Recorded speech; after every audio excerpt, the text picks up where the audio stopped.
Hello बच्चों, my name is Gaurav Sharma. Welcome to Kelvin. I hope you all are good and having a great day so far. आज के इस video में हम लोग बात करेंगे लाइफ प्रोसेस चैप्टर की, आपकी बायोलॉजी की यूनिट का the most important and one of the most interesting chapter में से एक है ये लाइफ प्रोसेस बच्चों। ठीक है, तो चलिए ज़्यादा देर ना करते हुए शुरुआत करते हैं लाइफ प्रोसेस इस वंडरफुल वन शॉट की। एंड आई होप कि आप लोग एंड आई विश ऑल्सो कि आप इस पूरी वीडियो को देखने के बाद ना इस चैप्टर में आपका कोई भी डाउट नहीं बचने वाला। चलिए स्टार्ट करते हैं बच्चों। सबसे पहला जो वर्ड है यहाँ पे लाइफ प्रोसेस जो वर्ड है। अब लाइफ प्रोसेसेस क्या होती हैं? देखिए, आप देखते हैं कि आपके आसपास लिविंग और नॉन लिविंग बींग्स दोनों ही तरह के ऑर्गेनिज्म जो है वो प्रेजेंट हैं, और दोनों में से अगर मैं लिविंग की बात करूं तो लिविंग के अपने कुछ फंडामेंटल फीचर्स होते हैं, या फिर आप कहें कि इनके कुछ अपने कैरेक्टरिस्टिक्स होते हैं। आप कहेंगे कि सर लिविंग्स में हमें ग्रोथ देखने को मिलती है, सर लिविंग्स में हमें मूवमेंट देखने को मिलती है, लोकोमोशन देखने को मिलता है, sir they can eat, sir they can remove their waste from their body, sir they can breathe, right. तो इस तरह के कैरेक्टरिस्टिक्स जो हैं आप सामने बताएंगे अपने, राइट। तो बच्चों यही चीज हमें समझ आती है कि लिविंग ऑर्गेनिजम्स जो होते हैं, जितने भी जो लिविंग बींग्स हैं, ये लिविंग बींग्स में जो जो थिंग्स हैं क्या परफॉर्म करते हैं, ये सर्टेन लाइफ प्रोसेसेस परफॉर्म करते हैं। लाइफ प्रोसेसेस यानी कि लाइफ, जीवन से रिलेटेड इनकी प्रोसेस जो एक लिविंग के अंदर हमें, या लगभग सभी लिविंग्स में हमें वो चीजें देखने को मिलती है। क्या बोला मैंने? लगभग सभी लिविंग्स में वो चीजें देखने को मिलती है, राइट। तो लाइक ग्रोथ हमें देखने को मिलती है, एक फीचर जो होता है उसका। उसके अलावा अगर हम एक्सक्रीशन की बात करें, रेस्पिरेशन की बात करें, सर्कुलेशन की बात करें, राइट, डाइजेशन की बात करें, लोकोमोशन की बात करें, मूवमेंट की बात करें, स्टिमुलाई का रेस्पॉन्ड करने की बात करें, कितने सारे फीचर्स ऐसे हैं बच्चों। कॉन्शियसनेस की बात करें, राइट, ये सभी जो फीचर्स हैं ये एक लिविंग ऑर्गेनिज्म शो करता है। ठीक है, अब यहां पर ये सभी जो हैं, अब आप सोचिए कि ये जितने भी फंक्शंस हैं, अगर ऐसा हो कि आपका डाइजेस्टिव सिस्टम है, आपका सर्कुलेटरी सिस्टम है, रेस्पिरेटरी सिस्टम है, ये सारे सिस्टम मिलके आपकी बॉडी के अंदर बच्चों साइमल्टेनियसली वर्क करते हैं, एक साथ काम करते हैं ना। आप फूड माउथ में डालते हो, उसके बाद आपका डाइजेशन की प्रोसेस स्टार्ट होती है, वो स्टमक में जाता है, उसके बाद स्मॉल इंटेस्टाइन में जाता है, वहां से आपका ब्लड जो है एक अलग सिस्टम का पार्ट है जो कि उस इसेंशियल सब्सटेंसेस को आपकी सेल्स या टिश्यूज तक लेके जाता है। ठीक है, उसके बाद आपका उसी ब्लड को एक अदर सिस्टम जो है वो फिल्टर आउट भी करता है, जिसे आप एक्सक्रीटरी सिस्टम बोलते हो। आपकी बॉडी में जब सेल्यूलर लेवल पे प्रोसेस होती है, जिसे आप सेल्यूलर रेस्पिरेशन बोलते हो, वहां पे ऑक्सीजन की प्रेजेंस में आपका वो जो फूड है उसका ब्रेकडाउन होता है, जिससे इसेंशियल सब्सटेंसेस रिलीज होते हैं। वहां वो इसेंशियल सब्सटेंसेस जो रिलीज हुए यानी कि ऑक्सीजन की प्रेजेंस में, और ऑक्सीजन किसकी हेल्प से आई? रेस्पिरेटरी सिस्टम की। कितने सारे फंक्शंस ये आपकी बॉडी में लगातार चलते रहते हैं, थ्रू आउट द लाइफ चलते हैं बच्चों। अगर ये रुक जाएं तो आपका हार्ट कहने लगे कि नहीं आज मैं 2 दिन काम नहीं करूं, मैं तो लगातार काम ही करता रहता हूं ना। या लंग्स बोलने लगे नहीं नहीं नहीं, मैं थोड़ी दिन रेस्पिरेशन की प्रोसेस नहीं करूंगा, मैं थक गया हूं, मैं ब्रीदिंग नहीं करूंगा। ऑक्सीजन नहीं आएगी ना। हार्ट नहीं बोलेगा मैं काम नहीं कर रहा, हार्ट पंप कैसे होगा? ब्लड पंप नहीं होगा। डाइजेस्टिव सिस्टम बोले, स्टमक बोले, इंटेस्टाइन बोले मैं नहीं करूंगा डाइजेशन, 2 दिन छुट्टी चाहिए, कैसे बात है? इसका मतलब बच्चों ये सभी जो हैं ये आपकी बॉडी में मेंटेनेंस का काम लगातार करते रहते हैं, और उस मेंटेनेंस की भी नीड हमें लगातार रिक्वायरमेंट होती है। एग्री करते हैं? बिल्कुल सर। अब देखो, जितने भी जो लाइफ प्रोसेसेस है ना, चाहे हम रेस्पिरेशन की बात करें, चाहे हम डाइजेशन की बात करें, ये आपस में which together keep the living organism alive, ये सभी हमें जिंदा रखते हैं, हम लिविंग ऑर्गेनिजम्स को, and perform the job of body maintenance में एक इंपॉर्टेंट रोल प्ले करते हैं। तो बच्चों इससे हमें ये बात समझ आती है कि भाई बॉडी मेंटेनेंस में इंपॉर्टेंट रोल प्ले करते हैं, इसका मतलब इनका होना कितना जरूरी है और लगातार होना कितना जरूरी है बच्चों, इन्हीं को हम लाइफ प्रोसेसेस बोलते हैं। अगर 1 नंबर का सवाल आता है लाइफ प्रोसेस डिफाइन करने के लिए, तो आप इस तरीके से उसको एक्सप्लेन करेंगे।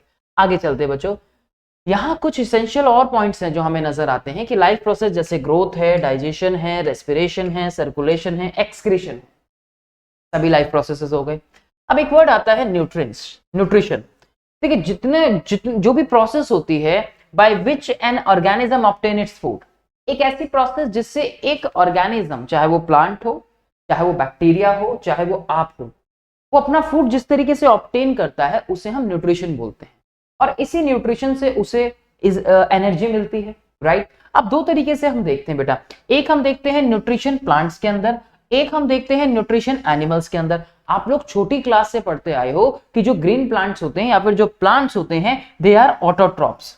Auto means self and trophs means nutrition, जबकि जो एनिमल्स होते हैं they are heterotrophs. Hetero means they are dependent on others, trophs means nutrition. तो यानी कि we are dependent on plants, we are dependent on animals, animals also dependent on each other, animals also dependent on plants, but plants are not dependent on the animals, but plants are dependent upon the ultimate source of energy, which is the sunlight, correct? So green plants can make their own food, but we are dependent on others, right? That's why we are heterotrophs, ठीक है। अब nutrition देखो जरा, यहाँ पे they can make their own food, they can not make their own food, ठीक है, ये हमें समझ आता है हेटरोट्रॉफिक और ऑटोट्रॉफिक के अंदर बेटा, ठीक है। आगे चलते हैं, अब जरा यहाँ पे ध्यान से देखते हैं बच्चों, यहाँ हमारे पास प्रोसेस निकल कर आती है जिसे हम बोलते हैं फोटोसिंथेसिस। सर ये तो हमें बहुत अच्छे से आती है, हम तो छोटी क्लासेस से पढ़ते आ रहे हैं, बट इस फोटोसिंथेसिस की प्रोसेस में हमें क्या देखने को मिल रहा है, ये रिएक्शन, ये वो रिएक्शन है जिसे आप बहुत पहले से पढ़ते आते हो। भाई फोटोसिंथेसिस की प्रोसेस में कार्बन डाइऑक्साइड यूज होती है, सर बिल्कुल होती है। प्लांट्स को नीड होती है, सर बिल्कुल होती है। क्या प्लांट्स को वाटर चाहिए, सर बिल्कुल चाहिए, हम ही तो देते हैं पानी प्लांट्स को, बिल्कुल देते हैं, राइट। और उसके अलावा हाँ मैं मानता हूं बारिश से भी आता है, माना मैंने, ठीक है। सन की एनर्जी चाहिए, सर बिल्कुल चाहिए, ये तो अल्टीमेट सोर्स ऑफ एनर्जी अभी आपने बोला। क्लोरोफिल चाहिए, सर क्लोरोफिल कहां से मिलता है, क्लोरोफिल पत्तियों से मिलता है, क्लोरोफिल पत्तियों में होता है। क्लोरोफिल कहां से मिलता है, जो ऑर्गेनेल होता है प्लास्टिड उससे मिलता है, ठीक है सर। उसके बाद क्या होता है, ये प्रोसेस चलती है और ये लाइट एनर्जी केमिकल एनर्जी के अंदर टूट जाती है, ये लाइट एनर्जी केमिकल एनर्जी के अंदर कन्वर्ट हो जाती है, ऐसा कह सकते हैं, ठीक है। तो यहाँ पे क्या बना, शुगर बन गया, C6H12O6 ग्लूकोज बोलते, वाटर बन गया और कार्बन ऑक्सीजन जो है वो रिलीज हो गई। ऑक्सीजन एक्चुअल में बेटा वाटर स्प्लिट होता है, वहां से निकलती है, ठीक है। ऑक्सीजन एक्चुअल में पानी जो है वो ब्रेक डाउन होता है, वहां से निकलती है। अच्छा यहां हम कुछ बात करते हैं रॉ मटेरियल्स की। ये सवाल आप लोगों से कई बार 1 नंबर का पूछ लिया जाता है कि फोटोसिंथेसिस में कौन कौन से रॉ मटेरियल्स की रिक्वायरमेंट होती है। मैंने अभी कहा कि ग्रीन प्लांट डिपेंडेंट होते हैं सनलाइट के ऊपर, तो भैया सनलाइट तो चाहिए ही चाहिए, तो अल्टीमेट सोर्स ऑफ एनर्जी जो है वो सनलाइट हो गई। उसके अलावा ग्रीन कलर का पिगमेंट चाहिए जो ट्रैप करता है सनलाइट को, क्या करता है, ट्रैप करता है सनलाइट को, तो chlorophyll. Sunlight absorbed bye chlorophyll, 1 number का सवाल आएगा आपके पेपर में, बोलेगा कि कौन ट्रैप कर रहा है उसे, क्या क्लोरोफिल का फंक्शन क्या है, ठीक है। कार्बन डाइऑक्साइड CO2, ठीक है, CO2 एंटर करती है कहां से, स्टोमेटा से एंटर करती है through stomata, and oxygen is release as a by product. अभी तो बात की कि C6H12O6 water plus oxygen release हो गई, यही तो फोटोसिंथेटिक रिएक्शन है जिसमें ये प्रोडक्ट निकल रहा है, बिल्कुल निकल रहा है सर, ठीक है। अब हुआ क्या यहाँ पे, उसके बाद पानी, वाटर जो है वो डिसॉल्व कर प्लस डिसॉल्व मिनरल जैसे कि नाइट्रोजन है, फास्फोरस है, they are taken up by the roots of the soil. आप पानी तो रूट में डालते हो, वहां से न्यूट्रिएंट्स निकलते, कैसे निकलते, कौन सी प्रोसेस आती है, कौन सी टिश्यूज अपना रोल प्ले करते हैं, आगे पढ़ेंगे, ठीक है। जाइलम अपना काम कैसे करता है, फ्लोएम अपना काम कैसे करता है, ये पानी ऊपर कैसे पहुंच रहा है, सारी बात पढ़ेंगे आप इस चैप्टर में। अभी यहाँ पे क्या है, सिंपल एक फोटोसिंथेसिस की रिएक्शन, और रॉ मटेरियल कौन कौन से उसमें, तो भैया 4 रॉ मटेरियल हो गए भैया, कौन कौन से, CO2, ultimate source of energy sunlight, water और क्लोरोफिल, चारों चाहिए जिसके थ्रू फोटोसिंथेसिस की प्रोसेस जो है वो कंप्लीट होती है। अगला आता है यहाँ पे क्वेश्चन पार्ट आता है कि भाई फोटोसिंथेसिस की एक्चुअल साइट क्या है, तो लीफ में होता है, कहां पे होता है, लीफ में, क्यों, क्योंकि लीफ में है क्लोरोप्लास्ट, क्लोरोप्लास्ट में क्या है, क्लोरोफिल, क्लोरोफिल क्या है, ग्रीन कलर का पिगमेंट है ना, प्लास्टिड्स पढ़े होंगे क्लास 9th में सेल वाले चैप्टर में, chromoplast, chloroplast, leucoplast, very good, leucoplast colourless होते हैं, क्रोमोप्लास्ट नॉन ग्रीन पिगमेंट्स होते हैं, और क्लोरोप्लास्ट ग्रीन कलर का पिगमेंट देते हैं, ठीक है। चलिए तो बेटा यहां पे समझ आता है हमें कि जो क्लोरोप्लास्ट होता है वो कहां पे है, इन द लीफ। क्लोरोप्लास्ट क्या कंटेन करता है, क्लोरोफिल, जो कि एक ग्रीन कलर का पिगमेंट होता है, सर ये बात भी अच्छे से समझ आ गई, तो हमें साइट ऑफ फोटोसिंथेसिस समझ आ गई। उसके बाद बात करते हैं कि मेन इवेंट्स क्या होते हैं, and that is important, that is important. ठीक है, ये इंपॉर्टेंट है बेटा, ध्यान रखना है आपको, ये इंपॉर्टेंट है, इस पे सवाल आता है, डायरेक्ट क्वेश्चन बोलेगा कि मेन इवेंट्स क्या है फोटोसिंथेसिस के। सबसे पहले क्या होगा, एब्जॉर्प्शन होगा लाइट एनर्जी का, क्लोरोफिल। भाई पत्तियों पे जो क्लोरोफिल प्रेजेंट है वो लाइट एनर्जी को ट्रैप करेगी, सर कर लिया, माना। कन्वर्जन होगा लाइट एनर्जी का, किसमें, केमिकल एनर्जी में। अभी मैंने बोला कि लाइट एनर्जी क्या है, energy is a convertible form from one two another, एक से दूसरे में कन्वर्ट ही तो होती है। अरे भाई इधर लाइट चलाई, इलेक्ट्रॉन्स भागे, इलेक्ट्रिकल एनर्जी किस में आ गई, पंखे में। पंखे ने क्या किया, रोटेट करना स्टार्ट किया, काइनेटिक एनर्जी, मोशन आ गया, काइनेटिक एनर्जी क्या दिया उसने, हवा दी, विंड एनर्जी कन्वर्ट हो गई। तो व्हाट इज एनर्जी, ऊर्जा का तो नियम है ना कि ना इसे बना सकते हैं ना ही नष्ट कर सकते हैं। Energy can neither be created nor be destroy, that is a rule, golden rule. तो ऊर्जा क्या होती है, बदलने वाली, एक से दूसरे में कन्वर्ट होने वाली। अपने हाथों को रब करो दोनों को, तो देखो थोड़ी देर में हीट प्रोड्यूस हो जाएगी, मस्कुलर एनर्जी आपने यूज की, उसके बाद वो हीट एनर्जी में कन्वर्ट हो गई, हुआ ना। कन्वर्टिबल फॉर्म होती है, यहां पे भी तो कन्वर्ट हो रही है कि light energy into the chemical energy. Splitting होना पानी का, वाटर स्प्लिट होता है, इंपॉर्टेंट, इसमें हाइड्रोजन और ऑक्सीजन के अंदर, ऑक्सीजन निकलती है पानी से, राइट। उसके अलावा रिडक्शन होना CO2 का, किसमें, कार्बोहाइड्रेट में, वहां रिडक्शन हो गया, ऑक्सीडेशन रिडक्शन पढ़ा होगा केमिकल रिएक्शन इक्वेशन में, चैप्टर 1 में पढ़ा था ना। तो यहां रिडक्शन हुआ CO2 का, तो कार्बोहाइड्रेट बन गया C6H12O6, और उधर वाटर और ऑक्सीजन निकल गए। तो these are the main events, these are the main events of the photosynthesis। ठीक है, पेन कॉपी लेके बैठना, जो चीजें समझना है वापस से जाके वीडियो को जरूर देखना, डेफिनेटली समझ आएंगे। ठीक है, आगे चलो। स्टोमेटा क्या करता है, स्टोमेटा छोटे छोटे पोर्स होते हैं, डायग्राम आप लोगों ने अपनी एनसीईआरटी में देखा होगा, छोटे छोटे पोर्स हमें देखने को मिलते हैं इस स्टोमेटा के, छोटे छोटे पोर्स। ठीक है, अब ये पोर्स क्या करते हैं, tiny pores present on the surface of the leaf, छोटे छोटे पोर्स प्रेजेंट होते हैं जो आपको सरफेस पे देखने को मिलते हैं, किसकी, लीव्स की। अब देखो जरा क्या करते हैं ये एक्सचेंज ऑफ गैसेस में हेल्प करते हैं, हम क्या बोलते हैं इन्हें, स्टोमेटल पोर्स बोलते हैं। अब स्टोमेटा का बंद होना और स्टोमेटा का क्लोज होना अपनी रिक्वायरमेंट के अकॉर्डिंगली होता है। इनके अंदर प्रेजेंट होती है बेटा गार्ड सेल, गार्ड सेल्स की शेप कैसी होती है, बीन शेप, लिख लेना। हाँ, ऐसा जरूरी नहीं है कि सभी में बीन शेप्ड हो, अलग शेप भी देखने को मिलती है हमें, कुछ अलग फैमिलीज में प्लांट्स की अलग, जैसे ग्रास होती है उसमें डंबल शेप देखने को मिलती है, ठीक है, डंबल की तरह, जैसा डंबल होता है ना वैसा। लेकिन यहाँ पे अभी आपको याद रखना है कि ये गार्ड सेल्स कैसी होती हैं, बीन शेप्ड होती हैं। क्या काम करती है भैया, खुल रही है, बंद हो रही है, opening and closing of the stomata के ऊपर डिपेंड। स्टोमेटा ओपन हुआ, स्टोमेटा क्लोज हुआ, जब उसको रिक्वायरमेंट है कि उसको पानी लॉस करना है, जब उसको रिक्वायरमेंट है ना कि पानी लॉस करना है, ट्रांसपिरेशन करना है, तो खुल गया, लॉस हो गया। उसको रिक्वायरमेंट है कि मुझे गैसेस चाहिए, ले लिया, खुल गया। जब उसको रिक्वायरमेंट नहीं है कि मुझे पानी लॉस नहीं करना, मुझे एक्सचेंज ऑफ गैसेस नहीं करना, अभी बंद हो गया अपनी रिक्वायरमेंट के अकॉर्डिंगली। ठीक है, मूड के अकॉर्डिंग, जैसे आपका मन करता है पढ़ना है अभी, चलो पढ़ लेते, नहीं पढ़ना मन नहीं कर, अब किताब बंद करो, चलो रिक्वायरमेंट के अकॉर्डिंगली। ठीक है, उसमें तो क्या करता है ये, exchange of gases takes place here, oxygen and CO2 की जैसे हम बात करते हैं। ठीक है, ये लूज करता है large amount of water during the transpiration. But अभी हम ट्रांसपिरेशन के प्रोसेस के बारे में भी बात करेंगे। ट्रांसपिरेशन आपने छोटी क्लासेस में भी पढ़ा होगा, सुना होगा कि पानी का लॉस होना, जो भी एक्सेस वाटर होता है प्लांट बॉडी में उसका लॉस होना, उसे हम ट्रांसपिरेशन बोलते हैं। तो ये ट्रांसपिरेशन हो गया, स्टोमेटा से होता है। ये था हमारा ऑटोट्रॉफिक। फिर बात करते हैं हेट्रोट्रॉफिक की। हेट्रो का मतलब होता है they are dependent on other and trophs related to their nutrition. तो वन इज द होलोजोइक, जो एनिमल्स में देखने को मिलता है हमें, complete mode of nutrition. Saprophytism, right. तीसरा पैरासाइटिज्म, दोनों बड़े इंपॉर्टेंट है, ये वाला भी और ये वाला भी, इस पे भी सवाल आता है, लेकिन इस पे भी कई बार आया। पैरासाइटिज्म कैसे आएगा बताऊंगा। होलोजोइक का मतलब है कि जहां पे 5 स्टेप पूरे हो रहे हो। नंबर 1 इंजेशन, नंबर 1 इंजेशन, ठीक है, ingestion. I am not a left hander but I am trying with my left hand, ठीक है, because of the right hand is injured, so I am trying to write with my left hand. Number 1 ingestion, number 2 digestion, ठीक है। Number 2 digestion, ठीक है। Number 2 digestion. Number 3 absorption, ठीक है। Number 3 absorption. Number 4 assimilation,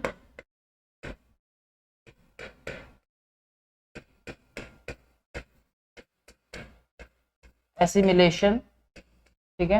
and number 5 egestion, ठीक है, egestion, ठीक है। तो ये हमें 5 स्टेप देखने को मिलते हैं इसके, जिसमें हम होलोजोइक मोड ऑफ न्यूट्रिशन के बारे में बात करते हैं, राइट। तो ये होलोजोइक यानी कि कंप्लीट मोड ऑफ न्यूट्रिशन होता है, जहां पे ऑर्गेनिज्म इंजेस्ट करता है सॉलिड ऑर्गेनिक मैटर को एंड देन डाइजेस्ट करता है, उसको एब्जॉर्ब करता है अपनी बॉडी में। ह्यूमन ये फॉलो करता है, एनिमल से फॉलो करते हैं, जितने भी जो इंसेक्टिवोरस प्लांट्स होते हैं वो होलोजोइक न्यूट्रिशन को फॉलो करते हैं। देन सेकंड आता है इसके अंदर, जिसमें हम बात करते हैं सैप्रोफाइट्स के बारे में। They are dependent on the dead and decaying matter.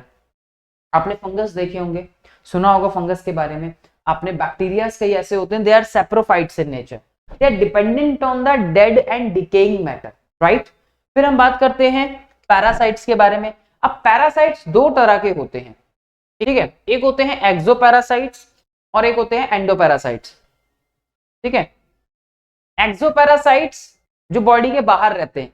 Parasites को दो चीजें चाहिए, पैरासाइट को एक शेल्टर चाहिए और एक फूड चाहिए अपने होस्ट से। Parasite dependent on the host body. क्या कहा मैंने? पैरासाइट डिपेंडेंट होते हैं होस्ट बॉडी पे। अब होस्ट से उसे क्या चाहिए? शेल्टर और फूड चाहिए। इसी तरह से उनको हम दो कैटेगरीज के अंदर डिवाइड करते हैं, या तो एक्सोपैरासाइट्स होंगे या एंडोपैरासाइट्स होंगे। एक्सोपैरासाइट जो आपकी बॉडी के बाहर रहते हैं, जैसे लिसेस हो जाती है ना बालों में, एनिमल्स की बॉडी पे टिक्स हो जाते हैं, दे आर एक्सोपैरासाइट्स। एंडोपैरासाइट जो आपके पेट के अंदर हो जाते हैं, इंटेस्टाइन के अंदर हो जाते हैं। आपने सुना होगा पेट में कीड़े हो गए, द कीड़े is kind of the worms ascaris lumbricoides like. तो ये वर्म्स जो होते हैं आपकी इंटेस्टाइन के अंदर, टेपवर्म जो होते हैं लाइक आपके इंटेस्टाइन के अंदर रहते हैं। शेल्टर मिल गया इंटेस्टाइन, फूड आपका बढ़िया बढ़िया जो आप खाओगे वो खाएंगे, दिस काइंड ऑफ कीड़े इन सिंपल, राइट। तो वो एंडोपैरासाइट्स हो गए, राइट। फ्लीज हो गए, लाइस हो गई, टेपवर्म्स हो गए, ठीक है। तो they dependent on the living organism, they obtain nutrients from the living organisms, ठीक है जी। ये बात हमें समझ आ गई। दो कैटेगरी बताई मैंने, एक्सोपैरासाइट्स और एंडोपैरासाइट्स। नेक्स्ट आता है how do unicellular organism obtain its food. Unicellular यानी कि एक कोशिकीय जीव। आपकी बुक में one of the best example is the amoeba. Amoeba कैसे ऑब्टेन करता है अपने फूड को? दूसरा आपने देखा होगा, पैरामीशियम के बारे में सुना होगा, राइट। तो ये अपनी सरफेस से the food is taken through the entire surface of the body, है ना। तो अमीबा क्या करता है? अमीबा एक सिंपल ऑर्गेनिज्म है, राइट। आपकी तरह उसके पास हाथ पैर मुंह नहीं है, तो किस तरीके से करेगा? One of the best picture of this amoeba and the paramecium.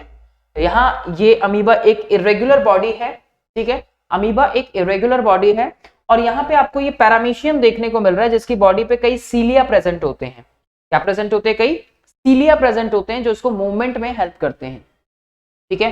More than 2000 सीलियास तक प्रेजेंट होते हैं इसकी बॉडी पे, पैरामीशियम की, ध्यान रखिएगा। अब यहाँ पे हमें कुछ स्टेप्स देखने को मिलते हैं बेटा हेटरोट्रॉफिक न्यूट्रिशन जो हमने बात की, जैसे कि इंजेशन हमने बात की, डाइजेशन की बात की, एब्जॉर्प्शन की बात की, एसिमिलेशन की बात की एंड इजेशन के बारे में बात की। जब हम बात करते हैं इंजेशन की, तो that means intake of food. Digestion की बात करते हैं तो कॉम्प्लेक्स फूड को सिंपलर में ब्रेक डाउन करना, that is simple digestion. Break down और complex material into the simpler one. Absorption होता है कि आपने से उसमें से कितने न्यूट्रिएंट्स को एब्जॉर्ब किया है, यानी कि मूवमेंट होना डाइजेस्टेड फूड की, कार्ब्स निकले हैं, फैट्स निकले हैं, लिपिड्स निकले हैं या प्रोटीन्स निकले हैं, एटसेट्रा। एसिमिलेशन का मतलब होता है जब हम उसको यूटिलाइज करते हैं, आपके ब्लड के माध्यम से वो जो एसेंशियल न्यूट्रिएंट जो निकले, अमाइनो एसिड निकले, फैट निकले, वो सारे आपके ब्लड तक पहुंच गए, आपकी सेल्स तक पहुंच गए ब्लड की हेल्प से, और टिश्यूज तक पहुंच गए, सेल्स तक पहुंच गए, और देन उन्होंने उनको यूटिलाइज कर लिया, ठीक है। यूटिलाइजेशन कर लिया तो उसको हम एसिमिलेशन बोलते हैं। सिंपली जो इजेशन होता है, removal of waste product, waste का रिमूव करना इजेशन हो गया। तो ये 5 स्टेप फॉलो करते हैं जिसमें हम इसके बारे में बात करते हैं कंप्लीट मोड ऑफ न्यूट्रिशन की, ठीक है। आगे चलते हैं। ये अमीबा की एक फिगर है बच्चों जो यहाँ पे हमें समझ आती है। ये अमीबा की बॉडी में न्यूक्लियस हो गया, बाहर देखिए फूड पार्टिकल है। अब हमारी तरह इसके पास हाथ पैर नहीं है, तो ये क्या करता है? ये इसको एंगल्फ करता है। क्या करता है? एंगल्फ। एंगल्फ का मतलब घेरना। एंगल्फ करता है with the help of the pseudopodia. Pseudo का मतलब होता है false and podia is related to the feed, यानी कि एक फॉल्स फीड बनाता है तो उसको घेराव करता है। घेरा उसने, यानी कि अब इंजेस्ट करने की प्रोसेस कर रहा है ये, तो बॉडी के अंदर उसने इंजेस्ट कर लिया। यहां इसकी बॉडी में फूड वैक्यूल्स प्रेजेंट है। ये फूड वैक्यूल्स क्या करेंगे, एंजाइम रिलीज करेंगे, जिसकी हेल्प से ये इसको ब्रेक डाउन करेगा, जिसकी हेल्प से इसको ब्रेक डाउन करेगा। अब देन इसकी बॉडी के अंदर देखो फूड पहुंच गया, यानी कि डाइजेशन की प्रोसेस स्टार्ट हो गई इंजेशन के बाद। जैसे डाइजेशन की प्रोसेस स्टार्ट हुई तो यहां से एब्जॉर्प्शन स्टार्ट हुआ, यानी कि जो उसमें जो भी उसके लिए एसेंशियल न्यूट्रिएंट्स थे वो निकलने स्टार्ट हो गए। तो यानी कि थर्ड प्रोसेस जिसको हम क्या बोलते हैं, एब्जॉर्प्शन। नंबर 4 पे हम क्या देखते हैं कि ये फूड सारा का सारा इसकी बॉडी में पहुंच जाता है। फूड पहुंचा यानी कि वो उसको यूटिलाइज कर रहा है। तो ऐसे में आप क्या करेंगे कि अमीबा को थोड़ा सा ग्रो करते हुए दिखाएंगे। कैसे दिखाएंगे, ग्रो करते हुए। एसिमिलेशन में हम दिखाएंगे कि अमीबा अपने फूड को यूटिलाइज कर रहा है तो वो ग्रो कर रहा है।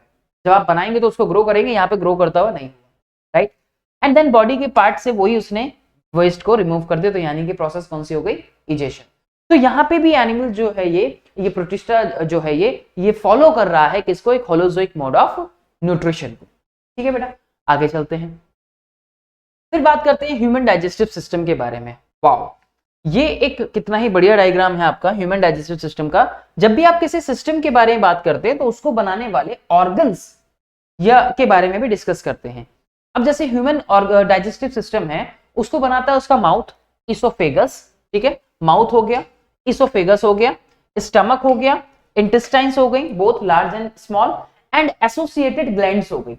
एसोसिएटेड ग्लैंड्स में हम बात करते हैं सेलिवरी ग्लैंड की और लिवर की, which is the largest gland of your body, pancreas के बारे में। तो 3 ग्लैंड्स की इन्वॉल्वमेंट हो गई और बाकी के ऑर्गन्स जो पूरा इस ऑर्गन सिस्टम को बनाते हैं। ठीक है, चलिए आगे चलते हैं। अब यहाँ पे जो डाइजेशन की प्रक्रिया स्टार्ट होती है बच्चों, वो माउथ में होती है। कहां पे, माउथ में। सर माउथ में क्या है बेटा, माउथ में आपके टीथ हैं, सर माउथ में टंग है, सर माउथ के अंदर हमारे सेलिवरी ग्लैंड है यहाँ पे, और सेलिवरी ग्लैंड्स आपकी पेयर में होती है। ठीक है, और इनका कॉमन जो तीन ग्लैंड्स होती हैं आपकी बेसिकली। ठीक है, और इनका जो कॉमन सिक्रेशन होता है उसे हम सलाइवा बोलते हैं, लार जिसे आप बोलते हो। ठीक है, तो शुरुआत से बात करते हैं फिर ग्लैंड पे आएंगे। तो माउथ में इंटेक किया होल फूड को, आप इसको अपनी बक्कल कैविटी बोलते हो। आपके टीथ है यहाँ पे, टीथ किस में हेल्प करते हैं सर, च्युइंग करने में, ग्राइंडिंग करने में, चबाने में हेल्प करते हैं।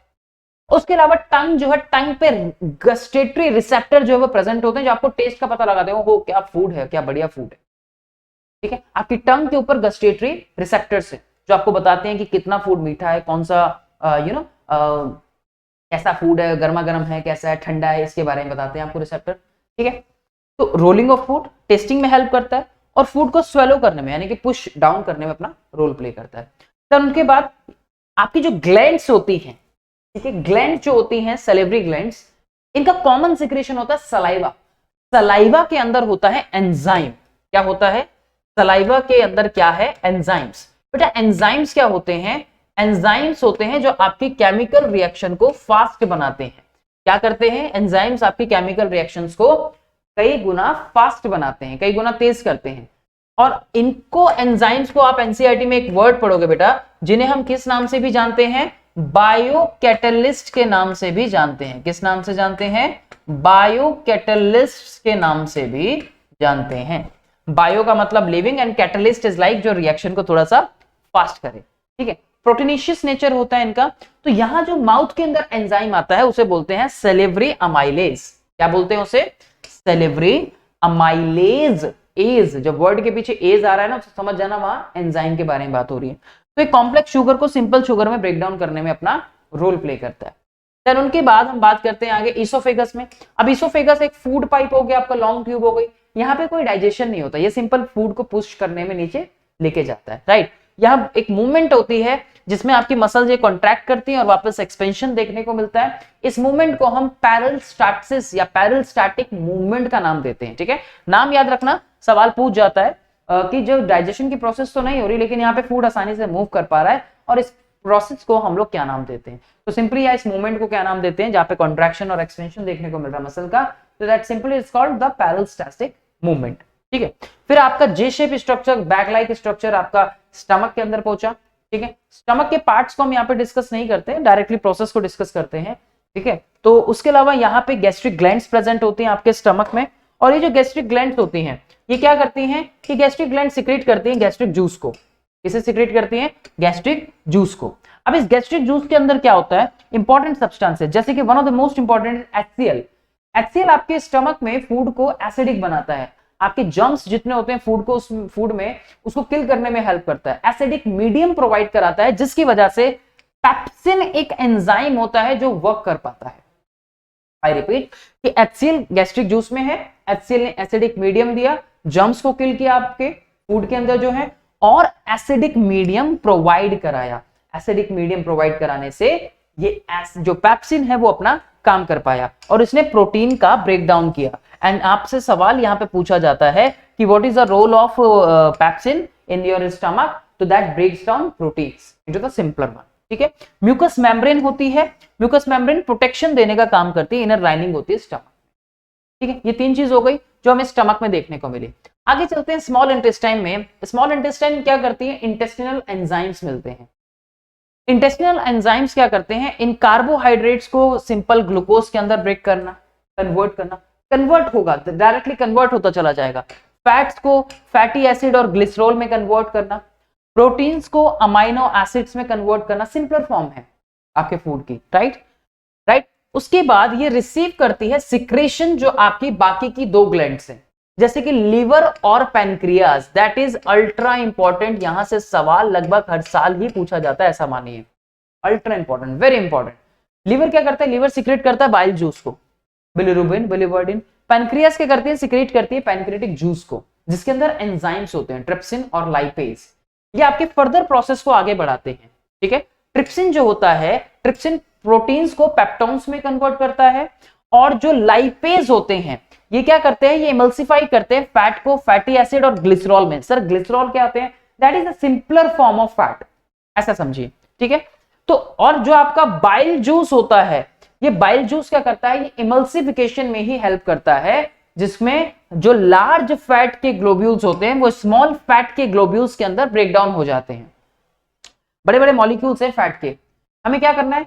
हमें तो वो हमारी डाइजेस्टिव सिस्टम को उस फॉर्म में ब्रेक डाउन करना है जिसमें हमारे सेल्स वो भाषा समझे फूड की। भाई ऐसा थोड़ी होगा ना कि जाके एक चपाती इधर लग गई, एक चपाती इधर बाइसेप्स में लग गई, राइस इधर लग गए, पल्सेस इधर लग गई, ऐसा थोड़ी होगा। उसमें से एसेंशियल न्यूट्रिएंट्स हमें निकालने पड़ेंगे। तो ये स्मॉल न्यूट्रिएंट्स निकालने में ट्रिप्सिन और लाइपेज बड़े इंपॉर्टेंट रोल प्ले करते हैं, और यहां आके डाइजेशन की प्रोसेस कंप्लीट होती है। और जब ये प्रोसेस कंप्लीट होती है तो यहां पर ये स्मॉल विलाय प्रेजेंट होते हैं। Villi is like a finger like projection. इसका कनेक्शन होता है ब्लड कैपिलरीज के साथ, और ये ब्लड कैपिलरीज क्या करती हैं? इस न्यूट्रिएंट्स को लेती हैं, एब्जॉर्ब करती हैं, और एब्जॉर्ब करने के बाद इसको आगे ट्रांसफर लेके जाती हैं ब्लड सेल्स तक, और सेल्स क्या करती हैं? उसको यूटिलाइज करती है, और जब सेल्स उसको यूटिलाइज करती है, इस प्रोसेस को हम एसिमिलेशन का नाम देते हैं। डाइजेशन की प्रोसेस तो माउथ से स्टार्ट हुई, ठीक है, इंटेक भी हमने, इंजेक्शन भी वहीं किया, डाइजेशन भी वहीं किया, स्टमक में भी डाइजेशन हुआ, स्मॉल इंटेस्टाइन में भी डाइजेशन हुआ, और डाइजेशन कंप्लीट स्मॉल इंटेस्टाइन में हुआ। यहाँ पे एब्जॉर्प्शन हुआ, टिश्यूज तक पहुंचा, क्या हुआ? एसिमिलेशन हुआ। तो ये विलाय उसमें हेल्प करती है, helps in absorption of food. एक नंबर का सवाल कई बार आया बेटा कि विलाय का फंक्शन क्या है स्मॉल इंटेस्टाइन में? एब्जॉर्प्शन में काम करती है। फिर लार्ज इंटेस्टाइन क्या करती है? एब्जॉर्ब करती है एक्सेस वाटर को, और टेम्पररी कलेक्शन करती है वेस्ट का, और फूड को बॉडी से बाहर कर देती है। ये प्रोसेस आपकी पूरी बॉडी में कंटिन्यूअसली, जब जब आपकी बॉडी में फूड जा रहा है तब तक लगातार चल रही है बच्चों। ये प्रोसेस आपकी बॉडी में लगातार चलती रहती है। राइट, अब हम बात करेंगे नेक्स्ट सिस्टम के बारे में। ये था आपका डाइजेस्टिव सिस्टम। तो चलिए हम अब बात करेंगे अपने नेक्स्ट टॉपिक की, जिसका नाम है बच्चों रेस्पिरेशन। ठीक है, डाइजेस्टिव सिस्टम हमने समझा, अब समझेंगे रेस्पिरेटरी सिस्टम को। लेकिन उससे पहले हम लोग जानेंगे कि ये जो रेस्पिरेशन होता है एक्चुअल में बच्चों, ये दो पार्ट्स, दो प्रोसेस हैं।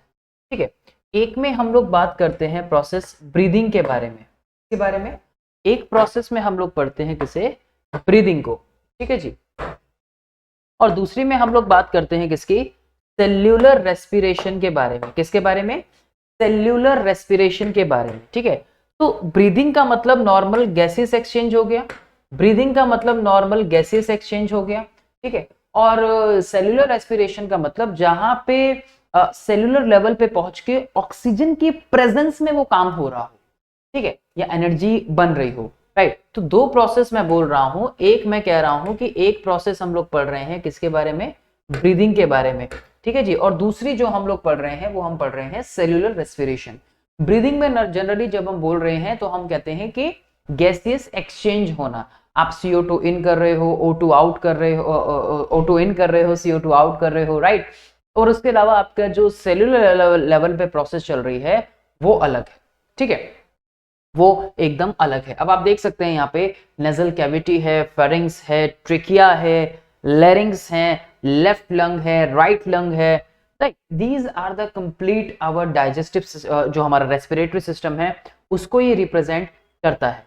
तो जो यहाँ पे इस प्रोसेस में हमें देखने को मिलती हैं कई सारी चीजें, लाइक अच्छा, जब मैंने बोला आपको कि एक हम बात करते हैं ब्रीदिंग की जो नॉर्मल गैसेस एक्सचेंज होता है, और दूसरी हम बात करते हैं सेल्यूलर रेस्पिरेशन की जो आपके सेल्यूलर लेवल पे प्रोसेस चल रही है, ठीक है। ये उसी का एक पाथवे है बच्चों कि breakdown of glucose by various pathway, and that is ultra important, 5 star concept है बच्चों, लगा लेना है, ठीक है। अब होगा क्या कि आपने जो अभी पढ़ा कि ग्लूकोज में निकला आपका 6 कार्बन मॉलिक्यूल।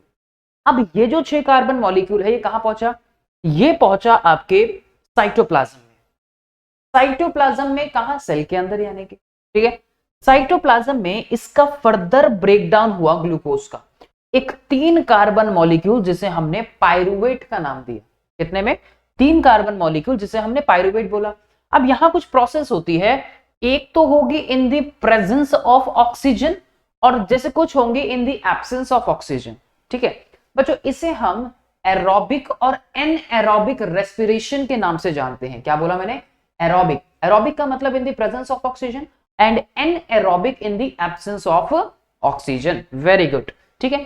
अब ये 6 कार्बन मॉलिक्यूल साइटोप्लाज्म के अंदर 3 कार्बन मॉलिक्यूल के अंदर ब्रेकडाउन हो गया, ठीक है, राइट। ये आपका ग्लूकोज का लाइसिस हो रहा है, ठीक है, ग्लूकोज ब्रेकडाउन हो रहा है, राइट।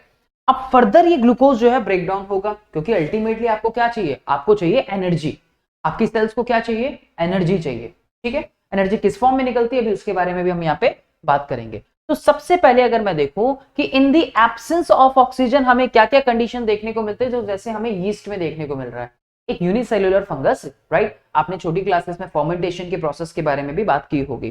तो यहां क्या निकला, यहां पे इथेनॉल निकला, एक तो आपके एनसीईआरटी का चार्ट है, एक तो इथेनॉल निकला और दूसरा एनर्जी निकली और CO2 का प्रोडक्शन हुआ, कार्बन डाइऑक्साइड का।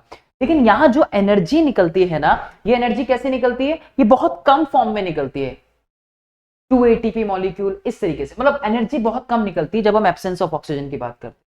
दूसरा, जब हम प्रेजेंस ऑफ ऑक्सीजन के बारे में बात करते हैं तो कहां पे, हमारे माइटोकॉन्ड्रिया में। क्लास 9 में पढ़ा होगा ना, सेल वाले चैप्टर में, माइटोकॉन्ड्रिया आपका power house of the cell, energy currency, ATP बनाता है, याद आया कुछ। तो ये प्रेजेंस ऑफ ऑक्सीजन माइटोकॉन्ड्रिया के अंदर होता है। आपका सेल ऑर्गेनेल है, राइट, सेल ऑर्गेनेल है, क्या बनाता है, एनर्जी बनाता है आपकी बॉडी के अंदर, हमारी बॉडी के अंदर बनाता है। CO2 रिलीज होती है, मेटाबॉलिक वेस्ट है आपका, मेटाबॉलिक प्रोसेस से निकलता है ये, ठीक है। एनर्जी निकली, कितनी निकली, 38, लगभग 38 ATP molecule approx, 38 ATP molecule. ATP क्या है, एडिनोसिन ट्राइफॉस्फेट, एनर्जी फॉर्म है एनर्जी की, adenosine triphosphate, that's a form of energy. लेकिन वही एक केस हमें देखने को मिलता है जो हमारी मसल सेल्स के अंदर देखने को मिलता है। बच्चों आपने क्रैम्प्स देखे होंगे, कोई फास्ट बॉलर है, कोई एथलीट है, कोई बैट्समैन है, कोई भी व्हाटएवर, वो फील्ड पे और अचानक से उसकी बॉडी में क्रैम्प्स आ गए, या आप हैवी वर्कआउट कर रहे हो तब आपकी बॉडी के अंदर क्रैम्प्स आ गए, जहां बहुत ज्यादा अमाउंट में आप वैगरेटली अगर एक्सरसाइज करते हो तब ऐसा देखने को मिलता है। होता है, बिल्कुल होता है, ऐसा सुना है हमने। कब होता है, मसल सेल्स में। क्यों होता है, due to the accumulation of lactic acid in our muscle cell. क्या होता है, due to the accumulation of lactic acid in our muscle cell, lactic acid का बनना, जिसकी वजह से क्रैम्प्स आते हैं। कब होता है, एनएरोबिक रेस्पिरेशन, जब शॉर्टनिंग ऑफ ब्रीथ हो, या ब्रीथ आप मतलब कम ले रहे हो, यानी कि आपका सांस फूल रहा है बेसिकली, आप माउथ से भी लेते हो, तो ऐसे में माउथ से भी ऑक्सीजन जितनी पहुंच सकती है बॉडी क्या करती है, आपने देखा होगा ना, जब आप भागते भागते थक गए तो आप माउथ से भी ऑक्सीजन ले रहे हो, राइट। ये चीज हमें चार्ट बताती है। तो एक जगह जहां कम अमाउंट में एनर्जी निकलती है, दूसरी जगह जहां पे ज्यादा अमाउंट में एनर्जी निकलती है, ठीक है। यही बताता है हमें chart, and that is the various pathway anaerobic और एरोबिक करके कई बार बच्चों प्री बोर्ड्स बोर्ड्स में सवाल जो है इसके ऊपर पूछा गया है। तो दो टाइप्स हमें समझ आते हैं, एक aerobic in the presence of oxygen और दूसरा anaerobic in the absence of the oxygen.